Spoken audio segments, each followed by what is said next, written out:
Banyarwanda namwe banyarwandakazi abari mu Rwanda canke mu mahanga, uyu munsi tugiye kubagira inama canke kubereka ibanga mutari muzi. Ushobora kuba ucuruza ugahomba, ukeneye amafaranga, ukeneye ubutunzi.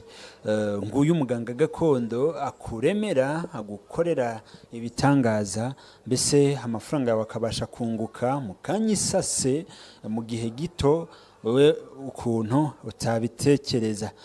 Wigeze kuba ucuruza ugahomba, uyu muganga gakondo rero aguha umuti ugufasha gucuruza ukunguka ukabona amafaranga ku rugero rushimishije.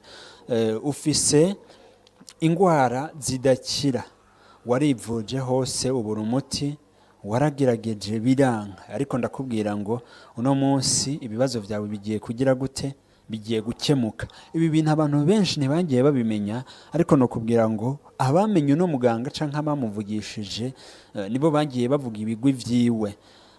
Abantu benshi yagiye abafasha mu bibazo bitandukanye, dore ko na nimero ye ngiye kuri screen. Umukeneye biroroshe, waba uri mu Rwanda canke waba uri mu mahanga, ushaka ubutunzi, muvugishe agufashe mu kanya gatoya ibibazo vyawe bikemuke.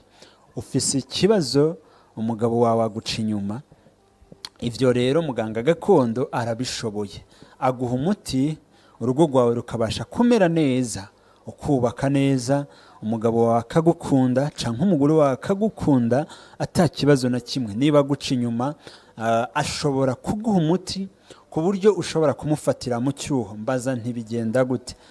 Ugana muganga gakondo, nimero ye ngiyi kuri screen zanyu muri kuyireba.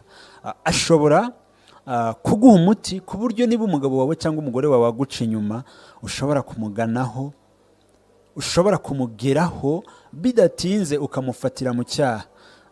Ufise ikibazo gitandukanye, ugwaye ingwara idakira, waragerageje kwivuza hirya no hino, harabagiye bakubeshya bakurira amafaranga yawe, va kuri ibyo rero. Uyu muganga gakondo atandukanye n'abandi bose, ndavuze ngo bose wigeze kubona cyangwa kumva. Aguha amafaranga, ikibazo cyawe akagikemura. Niba ukeneye ubutunzi, ndavuze ngo niba ukeneye iki, niba ukeneye ubutunzi, va muri vya bindi bagiye bababesha.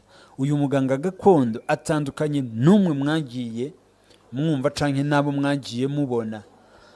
Yafashije benshi, tutogaruka tuvuga hano. Ndazi ko nawe numuvugisha canke ukamuhamagara, ikibazo cawe kizokemuka mu mwanya muto. Ikindi kandi uzonagaruka unamushimira, uvuga uti warakoze, wambaye hafi.